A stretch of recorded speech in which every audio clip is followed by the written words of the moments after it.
여러분 11월은 감사의 달입니다. 감사의 달을 맞이해서 우리가 감사에 관한 말씀을 계속 나누고 있습니다. 이렇게 감사를 나눌수록 우리 삶에 감사가 더욱 풍성해지는 은혜가 있길 간절히 축원합니다. 지난주 주시는 말씀은 선지자 요나의 감사에 관한 말씀입니다. 이 말씀을 통해서 Why Thanksgiving, 우리가 왜 감사를 해야 되는지 말씀을 나눴습니다. 오늘 우리에게 주신 말씀은 예수님의 감사입니다. 이 말씀을 통해서 이번에는 When Thanksgiving, 언제 우리가 감사를 해야 되는지 살펴보기 원합니다. 여러분, 우리는 하나님의 은혜를 아는 사람입니다. 그렇죠? 그래서 우리가 하나님께 감사를 드리는 그런 사람들이죠. 근데 우리가 하나님께 감사를 드려야 하는데 when, 우리는 언제 감사를 드려야 될까요? 우리는 하나님께서 우리에게 은혜를 베푸셨을 때에, 그죠? 이미 일어난 일에 대해서 감사를 드려야 합니다. 과거에 대해서 감사를 드리는 거죠. 뿐만 아니라 우리는 지금 하나님께서 지금 우리에게 베푸신 이 은혜, 현재에 있는 이 일에 대해서, 현재에 대해서 감사를 해야 됩니다. 그러나 더 놀라는 것은 뭐냐면 우리는 앞으로 우리에게 베푸실 그 은혜, 미래에 대해서 또한 감사를 해야 합니다. 예수님이 지금 감사를 드리고 있는데요, 예수님은 뭐에 대해서 감사하고 있죠? 바로 미래, 하나님께서 우리에게 베푸실 그 은혜에 대해서 미리 감사하고 계십니다. 저는 우리 이 말씀을 아멘을 받아 우리도 앞으로 우리에게 베푸실 그 은혜를 바라보며 미리 감사할 수 있는 은혜가 있길 간절히 축원합니다. 여러분, 과거에 이미 이루신 일을 감사하는 거 쉽지 않죠. 화장실 들어갈 때와 나올 때가 다를 때가 많습니다. 이러지면 입 닦을 때가 있죠. 현재 정말 어떤 은혜를 받는지 몰라서 감사를 못할 때도 있습니다. 근데 미래, 앞으로 일어날 일을 감사한다는 것은 정말 놀라운 일이죠. 근데 예수님은 어떻게 미리 감사를 하실 수 있었을까요? 예수님이 미리 감사하신 이유는 첫 번째로요, 예수님은 하나님 아버지께서 언제나 예수님의 말을 들으신다는 것을 알았기 때문입니다. 말씀 보실까요? 41절이요. 함께 봉독합니다. 시작. 사람들이 그들을 옮겨 놓았다. 예수께서 하늘을 우러러 보시고 말씀하셨다. 아버지, 내 말을 들어주신 것을 감사드립니다. 아멘. 지금 예수님께서 뭘 감사하고 있죠? 앞으로 될 일을 감사하고 있습니다. 이 말씀의 배경이 뭐냐면요, 마르다와 마리아와 나사로가 한 집에 살고 있었습니다. 그 집의 가장은 당연히 남자인 나사로였지요. 근데 안타깝게도 나사로가 죽었습니다. 마르다와 마리아의 희망이자 그 가정의 가장이 죽어버린 거예요. 그래서 마리아와 마르다는 실망에 빠졌습니다. 좌절에 빠진 거예요. 살아갈 희망을 잃어버린 거죠. 그런데 그 나사로가 죽은 지 4일째 되는 날 예수님께서 그 가정에 찾아오셨습니다. 그래서 이 나사로를 다시 살리시기를 원하신 거예요. 그래서 마르다를 데리고 나사로가 묻혀있는 그 무덤으로 갔습니다. 그래서 무덤을 막고 있는 돌을 옮기라고 마르다에게 명령하셨어요. 여러분, 우리나라에서는, 미국도 마찬가지지만 사람이 죽으면 관에다가 집어넣죠. 그리고 어디다 묻습니까? 땅속에다가 묻죠. 근데 유대인들은 달랐습니다. 유대인들은 어떻게 하느냐? 사람이 죽으면 어떻게 하죠? 천으로 감쌉니다. 관에다 넣는 게 아니고요. 그리고 어디다 넣습니까? 동굴 같은 무덤에다가 넣습니다. 그리고 그 동굴을 돌로 굴려서 막아 놓는 거예요. 그래서 예수님 지금 마르다와 함께 그 무덤인 동굴 앞에 섰습니다. 그리고 그 돌을 옮겨 놓으라 그런 거예요. 그래서 사람들이 그 돌을 옮겨 놓았습니다. 근데 그때에 예수님께서 감사하셨다는 거예요. 여러분, 그 동굴을 막고 있는 돌을 옮겼습니다. 아무런 일이 일어나지 않았어요. 나사로가 살아났습니까? 아니에요. 나사로가 무덤 밖으로 나왔습니까? 아니라니까요. 그냥 돌만 옮겨놨는데 예수는 뭐예요? 이미 들으셨다는 것을 믿으면서 감사를 드리는 겁니다. 미리 감사를 드린 거예요. 그러니까 예수님께서 이렇게 미리 감사드릴 수 있었던 이유는 바로 하나님 아버지께서 언제나 예수님의 말을 들으심을 알았기 때문입니다. 42절 말씀 보실까요? 자, 함께 봉독합니다. 시작. 아버지께서는 언제나 내 말을 들어주신다는 것을 압니다. 예수는 뭘 아셨다고요? 하나님은 아버지인데 선하신 하나님이니까 언제나 뭐요? 내 말을 들어주신다는 거예요. 여러분, 우리가 사람들이나 더 나아가서 하나님께 불평하고 원망할 때가 언제죠? 우리가 간절히 원하는데 그것을 들어주지 않으면 불평하고 원망하잖아요. 필립 얀시가 쓴 하나님 당신께 실망했습니다라는 책이 있습니다. 그 책에 보면 리처드라는 신학생의 이야기가 나와요. 이 신학생이 자기가 욥기를 연구하다가 글을 쓰게 됩니다. 그래서 이걸 출판하고 싶은 거예요. 그래서 유명한 기독교 작가잖아요. 필립 얀시에게 연락을 했습니다. 출판하고 싶다고 그랬어요. 필립 얀시가 글을 읽어보니까 너무 잘 쓴 거예요. 정말 출판하기를 원했습니다. 그래서 6개월 뒤에 출판하기로 하고 기다리고 있는데 그 마감 시간이 얼마 남지 않았는데 그 리처드가 전화가 온 겁니다. 그래서 만나보니까 이런 하소연을 한 거예요. 제가 신학교를 졸업했습니다.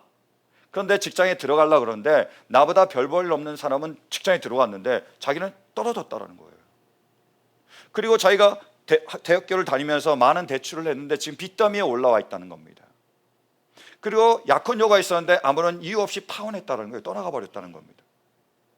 그리고 자기가 그토록 말렸는데 아빠와 엄마가 결국 싸우다가 이혼을 한 겁니다. 갈라선 거예요. 너무 좌절이 됐습니다. 너무 실망이 되고요. 그리고 자기가 우울증이 너무 심해진 거예요. 그래서 그 가운데서 정말 하나님 살아계셔? 하나님 나를 사랑하셔? 라는 생각이 계속 든 거예요. 그래서 하루는 작정하고 하나님께 이렇게 구하는 겁니다. 하나님, 정말 하나님이 살아계시고 하나님이 나를 사랑하시면 사인 좀 보내주세요 라고 기도했습니다. 밤을 새면서 4시간 이상을 기도했어요. 어떻게 됐을까요? 아무런 일이 일어나지 않았어요. 아무런 응답도 없었습니다. 그러니까 이 사람이요, 뒷길에 나가서 벽돌로 소각장을 만들었습니다. 그러니까 거기 불을 피운 다음에 성경책과 신앙에 관련된 모든 서적들을 다 불태워버렸습니다. 그리고 이렇게 얘기했습니다. 하나님, 나는 회심합니다. 하나님께로가 아니라 하나님으로부터요. 떠난 거예요, 하나님을요. 왜요? 내가 원하는 것을 들어주지 않았으니까 떠난 겁니다. 여러분, 제가 여러분에 한번 질문할까요? 하나님 아버지께서는 이 리처드라는 신학생의 원하는 것을 원하는 대로 들어주지 않으셨습니다. 그죠? 그런데 정말 하나님께서는 이 학생의, 이 사람의 말을 안 들으셨을까요? 아니면 들으셨을까요? 간절히 신음하면서 하나님께 말씀한 그 말씀하신 것을 하나님은 들으셨을까요? 듣지 않으셨을까요? 제가 예를 들어 보겠습니다. 몇 년 전이었습니다. 우리 막내가 저한테 오더니 자기가 인스타그램을 하고 싶대요. 해도 되냐고 물어보더라고요. 제가 된다고 얘기했습니다. 저는 인스타그램이 잘 뭔지 몰랐거든요. 근데 옆에 있는 와이프가 펄쩍 뛰는 거예요. 아니 당신 뭔지 알고 그걸 허락하냐고. 그 자기의 모든 인포메이션이나 그 사진이나 이런 걸 올리면 이상한 사람이 보고 그걸 가지고 이상하게 쓰고 그래서 문제가 생길 수도 있는데 그런 일들이 신문에 계속 나오잖아요. 이런 일들이 일어나고 있는데 아니 지금 이 어린아이가 인스타그램 한다고 그걸 오케이 했냐고 당신 이상하다고 막 얘기하는 거예요. 제가 그때서야 심각성을 알게 됐습니다. 아 이거 뭐 허락하면 안 되는 거구나. 어떻게 할까? 전 모르니까 이제 우리 막내를 불렀어요. 그래서 우리가 일주일 동안 기도하자. 그리고 말씀을 묵상해서 하나님의 뜻을 우리가 구하자라고 얘기했습니다. 그래서 일주일 동안 우리 딸이 기도했는지 안 했는지는 잘 모르겠어요. 저는 했습니다. 기도하면서 하나님 말씀 묵상하면서 어떻게 해야 될까요? 라고 묵상하고 있는데 그때 주신 말씀이 다니엘과 세 친구의 이야기였습니다. 다니엘과 세 친구가 바벨로니아의 포로로 끌려가죠. 근데 그곳에서 왕의 눈에 들게 됩니다. 그 인재로 뽑혀요. 엘리트로 뽑힙니다. 그래서 왕국으로 불려가서요 거기서 엘리트 교육을 받습니다. 근데 특이한 게 뭐냐면 이 다니엘과 세 친구는 왕이 주는 고기를 거절합니다. 포도주도 거절해요. 채소만 먹습니다. 왜 그랬죠? 이 고기와 포도주는 우상에 드려진 겁니다. 그 우상에 이미 드린 다음에 그거를 주는 거예요. 이걸 알았습니다. 그러니까 다니엘과 세 친구는 내가 비록 바빌론의 포로로 끌려왔지만 다른 나라에 살고 있지만 나는 하나님 나라에서 하나님 백성의 정체성을 잃지 않겠다라는 거예요. 나는 바빌로니아 문화, 우상 문화를 따르지 않겠다고 결단했습니다. 죽을지언정이요. 쫓겨날지언정이요. 그 마음을 정해서 자신을 지킨 겁니다. 그러니 하나님께서 지켜주셨죠. 그리고 다른 어떤 사람보다 더 뛰어나게 하셨습니다. 더 귀하게 사용하셨어요. 제가 이 이야기를 우리 딸에게 또 쫙 설명을 했습니다. 그래서 나는 네가 이 세상의 문화를 따르지 않았으면 좋겠다. 뭐 인스타그램 막 이런 거 하고 쫓아가지 말고 정말 하나님의 말씀대로 살았으면 좋겠다라고 얘기를 했습니다. 지금은 너무 이른 것 같다고 그래서 인스타그램 안 된다고 얘기했어요. 그러자 이 목사의 딸, 신앙이 깊은 아버지의 딸이 문을 쾅 닫고 집으로 들어가는 거예요. 열받았어요. 또 불려서 혼났습니다. 문 쾅 닫았다고 저한테. 그럼 제가 한번 여쭤볼까요? 여러분, 우리 딸이 인스타그램을 하고 싶다고 말했을 때에 제가 우리 딸의 말을 들었을까요? 듣지 않았을까요? 들었습니다. 저는 심각하게 들었습니다. 진지하게 들었습니다. 그걸 가지고 정말 일주일 동안 기도 열심히 했다니까요. 말씀 열심히 구했습니다. 차라리 처음이 안 되는 거예요. 처음 건성건성 들은 겁니다. 인상 그때가 건성건성 들었지, 제가 나중에 정말 진지하게 들은 거예요. 정말 심각하게 들었습니다. 그래서 열심히 기도한 거라니까요. 여러분, 하나님이 누구시죠? 우리의 아버지세요. 우리가 누굽니까? 그분의 자녀예요. 여러분, 우리가 말할 때 하나님 아버지 안 들으실까요? 웃기는 소리 아니에요. 우리가 어떤 말을 하든지 간에, 우리가 울부짖으면서 하나님께 기도하든, 아니면 그럴 힘도 없어서 목구멍에서 겨우 신음소리가 나오든, 우리 하나님 아버지는 듣고 계십니다. 우리 하나님 어떤 분이시라고요? 언제든지 우리의 말을 들으시는 분이십니다. 여러분, 그 하나님께서 우리가 외치는 소리든 간절한 신음소리든 우리의 모든 말을 들으시는 줄로 믿으십니까? 믿는다면 그 하나님 아버지께 미리 감사할 수 있기를 간절히 바랍니다. 두 번째로, 예수님께서 이렇게 미리 감사할 수 있었던 이유는 우리가 하나님 아버지께 구할 때에 우리가 구하는 것을 주실 줄로 알았기 때문입니다. 예수님은 하나님 아버지께 구할 때에 하나님의 뜻에 맞으면 이것을 주실 줄로 알았습니다. 그래서 미리 감사한 거예요. 그걸 주실 거니까. 다시 41절 말씀 보실까요? 자, 사람들이 그도를 옮겨 놓았다. 예수께서 하늘을 우러러 보시고 말씀하셨다. 아버지 뭐요? 내 말을 들어주신 것을 감사드립니다. 예수님이 원하신 게 뭐였죠? 나사로가 다시 사는 거예요. 그것을 들어주신 것을 알았습니다. 우리가 구하는 것, 원하는 것을 아버지께서 들어주신 것을 알았기에 미리 감사한 거예요.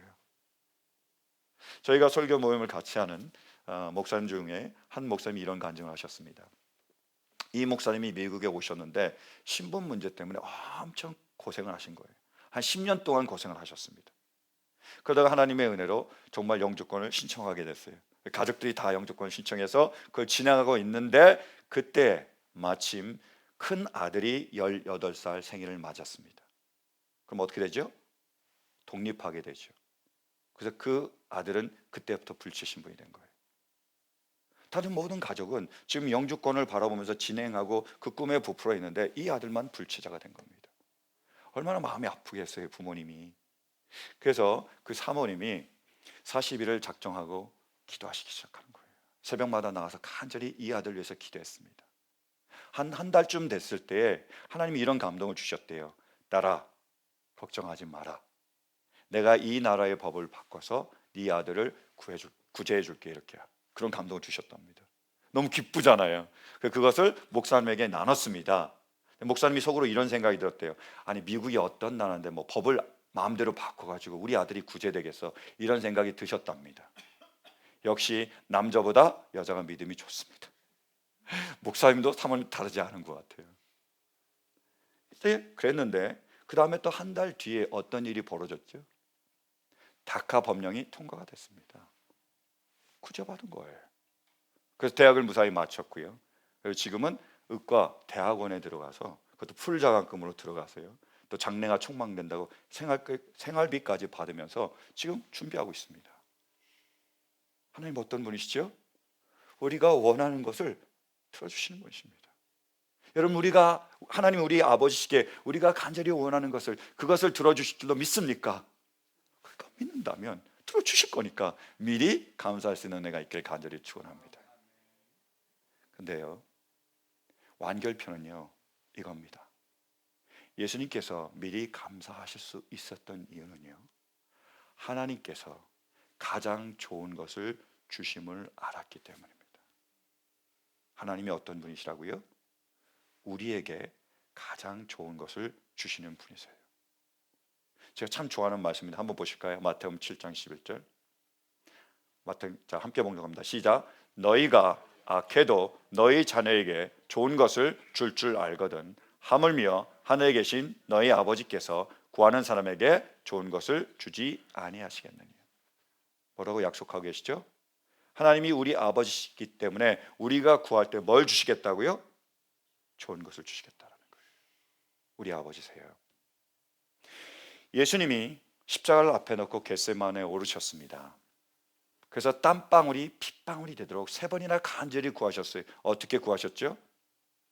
하나님 아버지, 할 만하시거든 이 잔을 내게서 옮겨 주시옵소서. 이렇게 기도했습니다. 무슨 말이죠? 하나님 아버지, 할 수 있으면 이 십자가를 내게서 옮겨 주십시오. 이 십자가의 고통을 당하지 않게 해주십시오라고 기도한 거예요. 십자가는 내가 십자가에 못 박히는 그 육체적인 고통을 당하는 거잖아요. 숨도 못 쉬는 그 육체적인 고통입니다.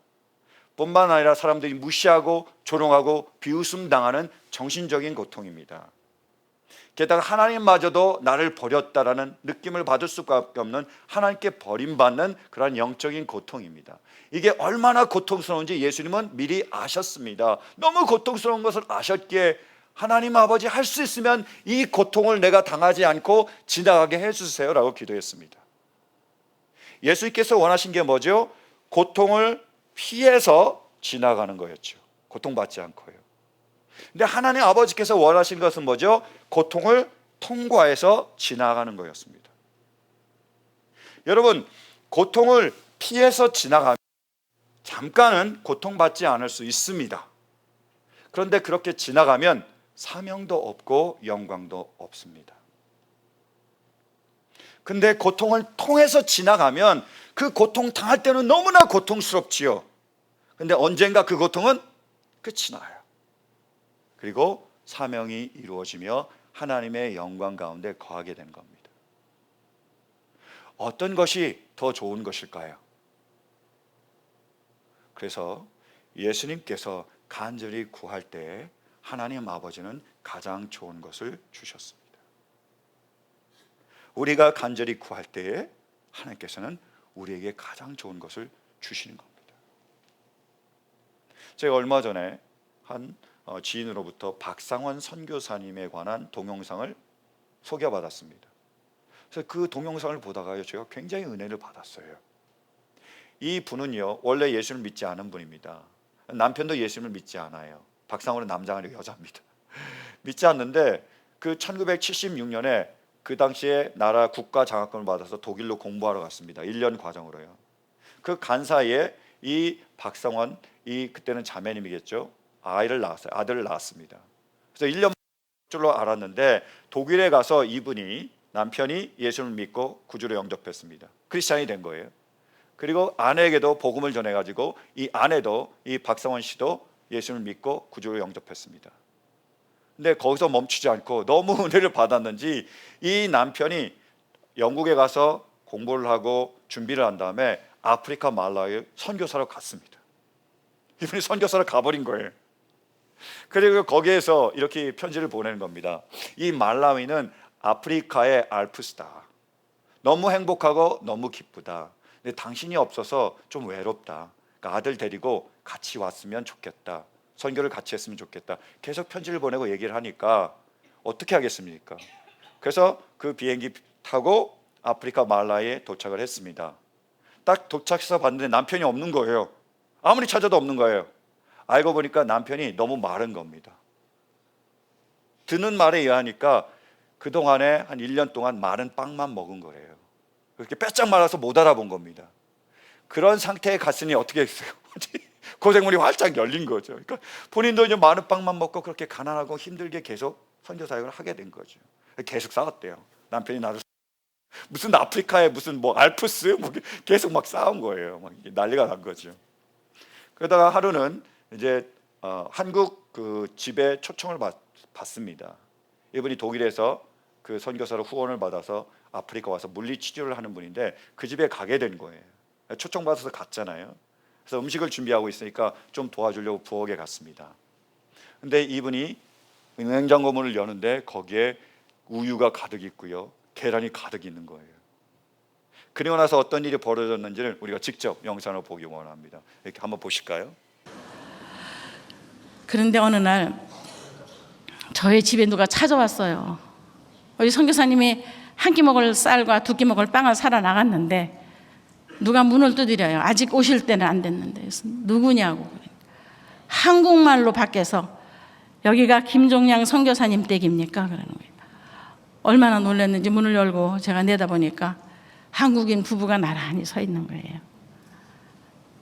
그분들하고 이제 교제가 시작돼갖고 그분들 가정에 갔는데, 그분들 가정에 초대받아서 가보니까 그분들은 정말 알프스에 살고 계셨어요.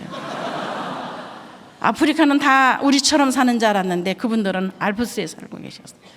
그분들은 독일 그 선교회에서 파송받아온 물리치료사 부부인데 얼마나 행복한 집안인지 몰라요. 그래서 저희가 그 가정에 초대받아 가갖고 그 분이 지금은 목사님 되셔갖고 미국에 살고 계시는데, 그분 이제 그 미세스리가 이렇게 부엌에 가서 일을 하니까 제가 도우러 갔어요. 그분이 냉장고를 열었다 닫았다 하는데 제가 이렇게 들여다보니까 냉장고 안에 계란하고 우유가 수북히 쌓여 있는 거예요. 그걸 보는데 가슴이 털컥 내려앉는 거예요. 우리 아들도 저거 좀 먹여야지, 그렇게 하면서. 우리 아들도 저도 날씬해져 갖고 제 식구가 이제 먹지 못해서 날씬해져 갖고 있는데, 제가 우리 아들한테 계란 1개 우유 1컵씩 먹이고 싶은 욕망이 일기 시작했어요. 그 집에서 밥을 잘 먹고 와가지고 제가 우리 선교사님한테 여보 내가 얘기 좀 하자고. 그러니까 뭔 얘기를 하냐, 당신은 얘기하다가 꼭 싸우려고 그러기 때문에 얘기할 필요 없대요. 아니 그냥 오늘은 내가 꼭 할 얘기 있다고. 여기도 계란하고 우유가 있더라고. 그랬더니 들은 척도 안 하다가 나중에 자꾸 그러니까, 아니 그 바보 같은 소리를 길에 다니면서 닭도 보고 소도 봤지, 근데 왜 우유가 없고 계란이 없겠어? 그래요. 나는 없는 줄 알았다고. 그날 밤에 우리는 밤을 새워서 싸웠어요.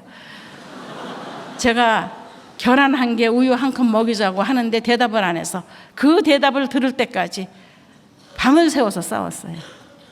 비싸지도 않은 거 그거 먹이자. 우리 선교사님이 나중에 눈을 감고 자는 척하다 일어나갖고 저를 보더니 그래요. 당신 여기 뭐하러 왔냐는 거예요. 무슨 신분으로 왔고 누구의 아내로 왔냐는 거예요.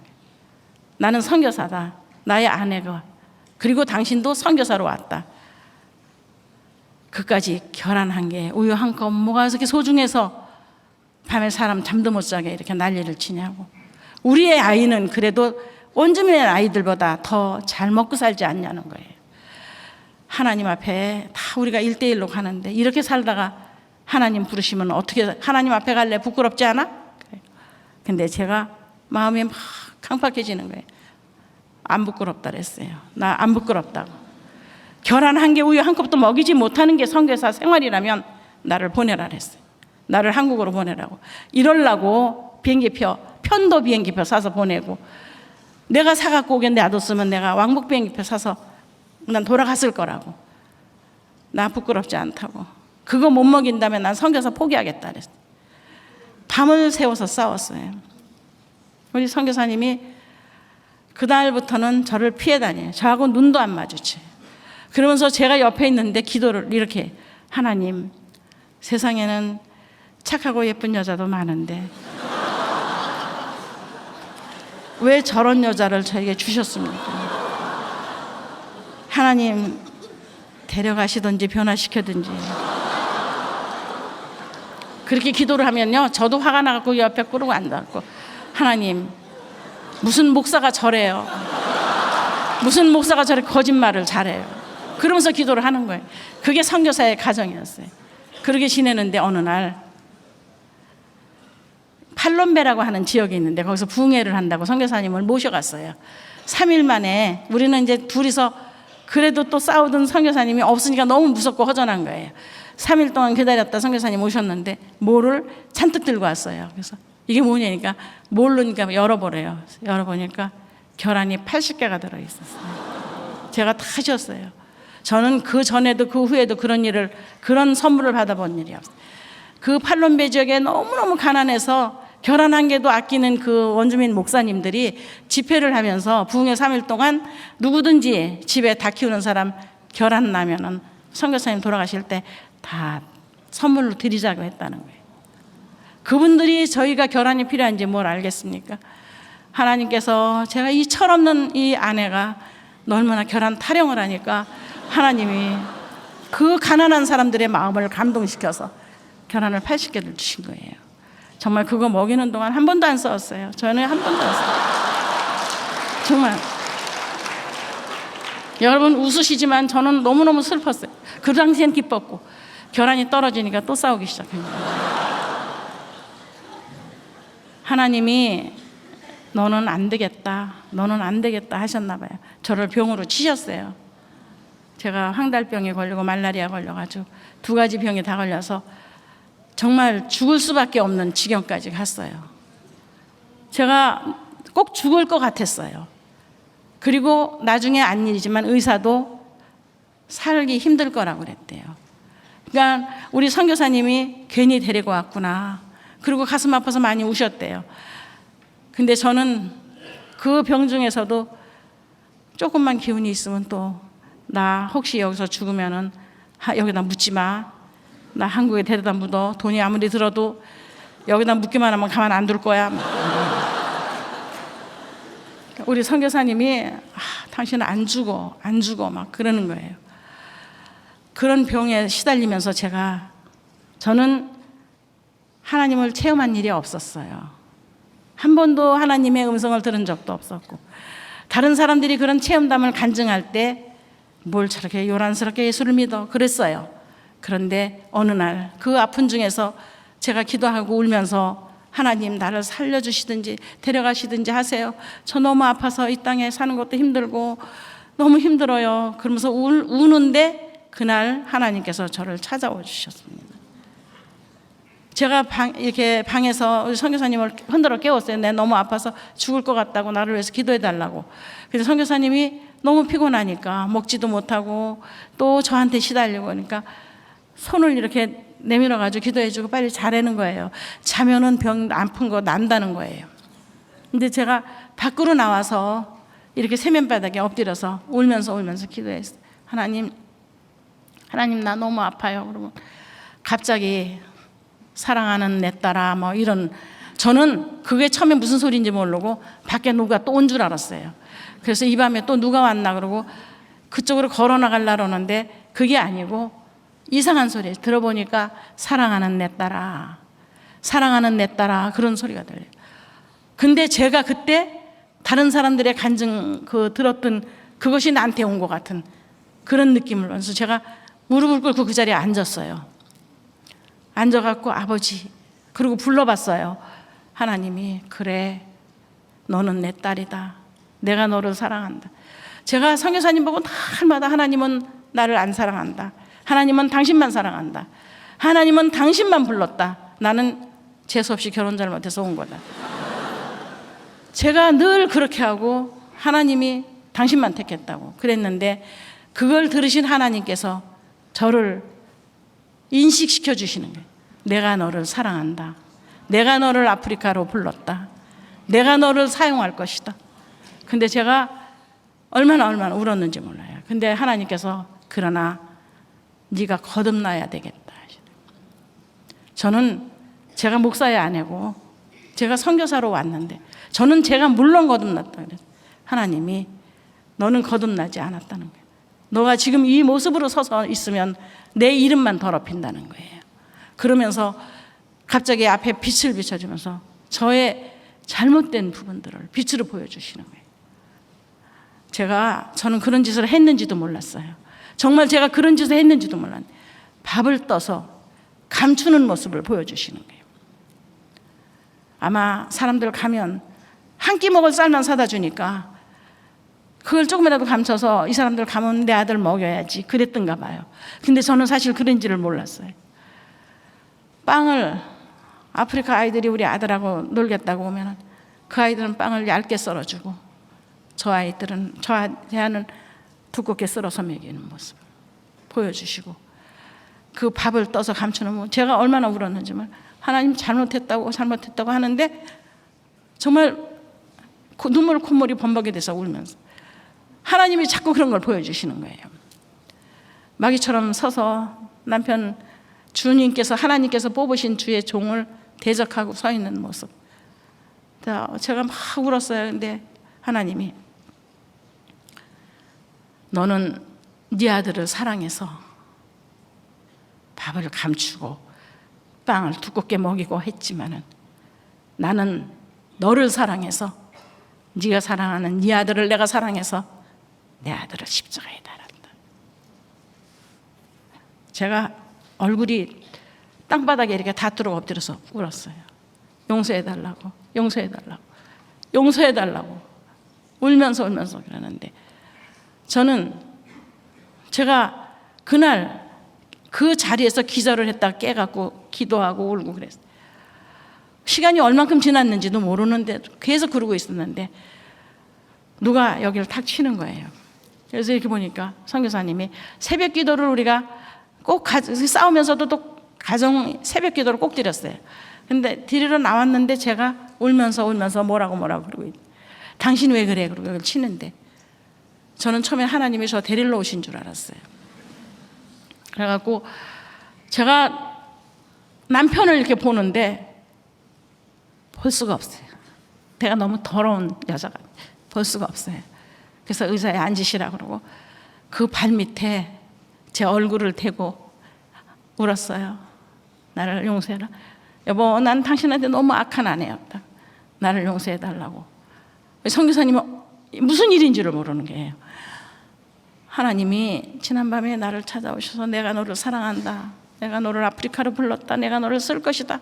그렇게 말씀하셨다고. 나도 사랑한다고. 나도 불렀다고 그러셨다고. 울면서 얘기를 하니까 우리 선교사님은 할렐루야. 울면서 저를 끌어안고 저희 아침이 된 거예요. 저는 정말 달라졌어요. 저는 부끄럽지만 선교사의 아내가 되고 목사의 아내가 되고 선교사로 아프리카에 와서 거듭났습니다.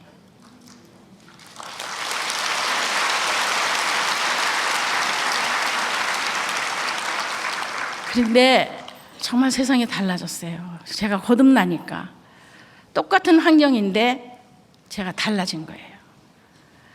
너무 하나님을 사랑하고 하나님께 너무 감사하고 하나님께 뭘 드리고 싶은데 제가 드릴 것이 하나도 없는 거예요. 여러분, 드릴 수 있는 환경이 될 때 드리세요.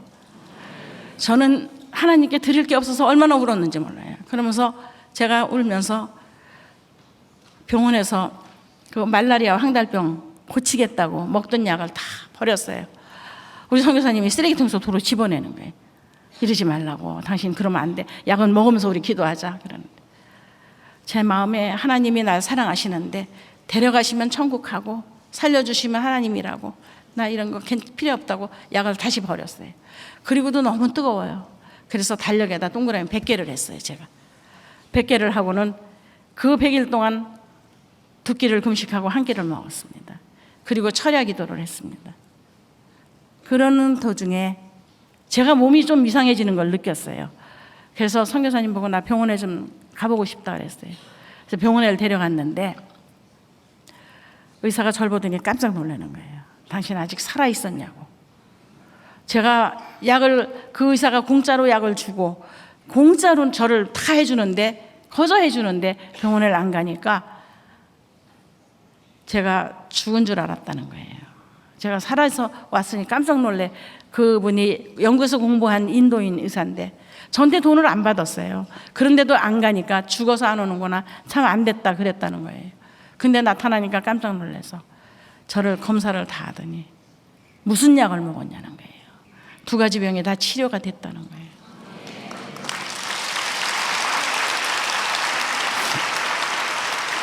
저는 그 자리에서 울면서 무릎 꿇고 울면서 하나님 앞에 감사했습니다. 그리고 저는 그때부터 기도 제목이 달랐어요. 하나님, 우리 돈 주세요. 돈 주셔서 불쌍한 사람들을 나눠 먹게 하시고 학비 없다고 뭐 교통비 없다고 찾아오는 사람들 빈손으로 안 보내게 해주세요. 돈 주세요. 그리고 날마다 기도했어요. 그래도 한꺼번에 달라지는 건 없이 저희는 여전히 가난했습니다. 하루는 저희 아들이 빵을 먹다가 갑자기 빵을 밀더니 막 흐느껴 오는 거예요. 왜 그래? 왜 그래? 그러니까 아빠는 왜 이렇게 가난하세요? 나 이렇게 살고 싶지 않아요. 10살 먹은 아들 입에서 나 이렇게 살고 싶지 않다는 거예요. 아빠 왜 이렇게 가난하세요? 한국 보내주세요. 한국 가고 싶어요. 친구들 보고 싶어요. 학교 다니고 싶어요. 펑펑 우는 거예요. 그런데 제가 정말 달라진 게, 제가 마음은 아픈데 그때는 싸우려는 마음은 안 생겼어요. 우리 아들을 그냥 머리를 끌어안았어요. 근데 우리 선교사님이 우리 둘을 끌어안고 하나님 우리를 데려가세요. 그리고 하다가 방으로 들어가더니 목이 터지러 하늘 가는 밝은 길이 내 앞에 있으니, 그 찬양을 막 부르는데 제가 위로를 막 받는 거예요. 그래, 하늘 가는 밝은 길이 내 앞에 있는데 이까지 배고픈 거 못 참아. 그러면서 우리 아들 보고 그렇게 말을 하고는, 너는 이 다음에 커서 다른 건 다 해도 좋은데 선교사는 하지 마라 그랬어요. 저희 아들이 울다가 엄마 걱정하지 마, 미쳤어 내가 그런 거 하게. 그 아들이 지금 목사가 됐습니다.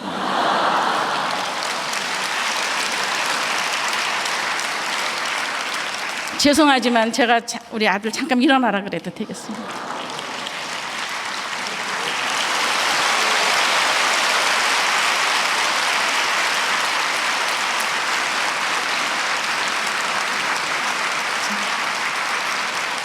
제가 너무너무 힘들어서 주님 제가 주의 여종이 된 게 너무 감사하고 너무 감사해, 생명을 들여서 일하겠습니다 해놓고 아들 보고 너는 다른 건 다 해도 주의 선교사는 하지 마라. 미쳤어, 안 할 거야. 그런 아들이 돈을 많이 벌어서 아프리카 사람들 도와주고 엄마한테 차를 하나 사주겠대요. 그래서 그런 거 필요 없다고 그러면서 아들이 이제 대학에 가서 목사는 안 되겠다고 공부를 했는데, 대학을 졸업하고 전화가 왔어요. 엄마, 내가 신학을 좀 하고 싶은데. 제가 얼마나 기뻤는지 몰라요. 그리고 대학원에 가서, 미국에서 대학과 대학원 나오고 목사가 돼갖고 지금은 얼마나 우리 가정에 정말 도우미가 되는지 몰라요. 저희는 너무너무 가난해서 먹을 것이 없고 너무너무 정말 배가 고파서 그렇게 살아면서, 제가 정말 우리 선교사님한테 그 배운 거예요. 알프스는 그 스위스에 있는 것이 아니고 내 마음에 있구나. 내 마음이 천국이면 그곳이 알프스구나. 그걸 제가 배웠습니다. 그리고 날마다 기도하면서 하나님께서 그래도 오늘보다는 내일이 낫게 하시고 그 다음 날이 더 낫게 하시면서, 가장 가난했던 선교사를, 너무나 가난했던 선교사를 통해서 지금 스와질란드에 종합대학을, 의과대학에 있는 종합대학을 세우고 있습니다. 저희는 하나님께서 부어주신 것이 너무너무 많아서, 정말 제가 밤을 새워서 말해도 하나님이 주신 것이 너무 많아서 다 못해요. 그런데 제가 우리 기도하면서 지금까지 해온 그 대학의 그 영상을 잠깐만 보여드리겠습니다. 그리고 저는 내려가겠습니다. 감사합니다.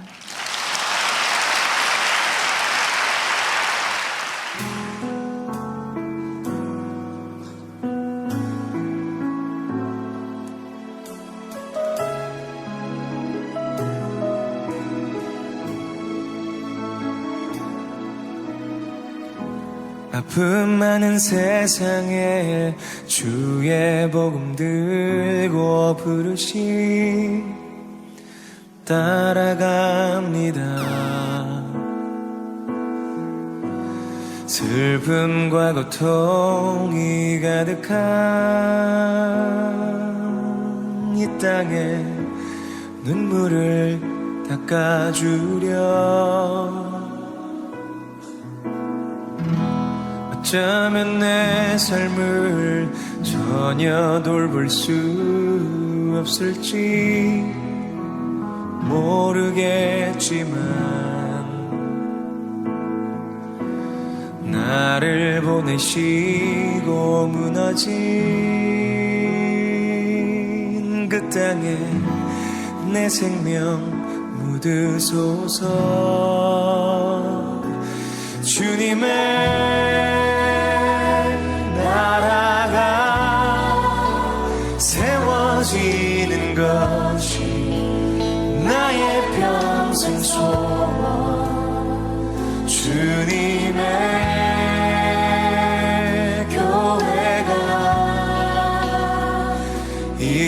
곳에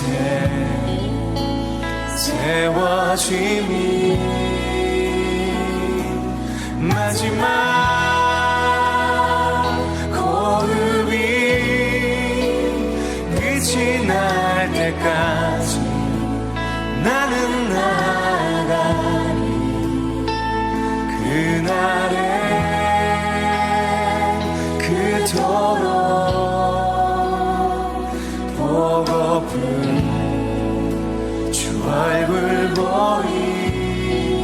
어쩌면 내 삶을 전혀 돌볼 수 없을지 모르겠지만 나를 보내시고 무너진 그 땅에 내 생명 묻으소서. 주님의 나라가 세워지는 것이 나의 평생 소원. 주님